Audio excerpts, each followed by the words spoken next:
بسم اللہ الرحمن الرحیم۔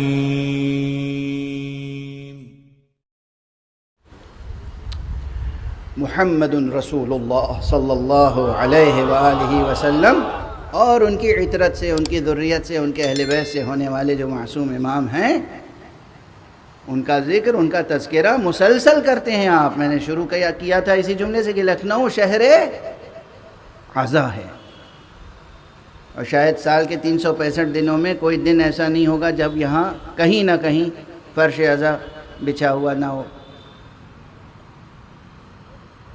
صف عزا روشن نہ ہو۔ اس کے باوجود جو تأثیر عزائے اہل بیت ہے اس میں مجھے کمی نظر آ رہی ہے بہت زیادہ۔ دست عرب جوڑ کے عرض کر رہا ہوں، اس کا ترجمہ یہ نہ کر لیجئے گا کہ صاحب وہ عزاداری کے خلاف تقریر کر کے گئے ہیں۔ عزاداری کی عظمتیں اپنی جگہ ہیں۔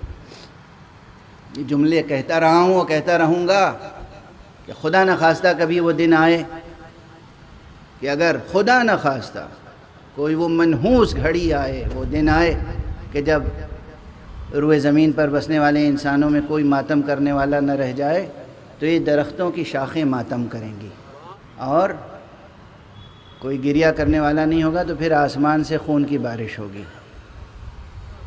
یہ ممکن نہیں ہے کہ عزائے حسینی و عزائے اہل بیت کا سلسلہ تھم جائے یا رک جائے۔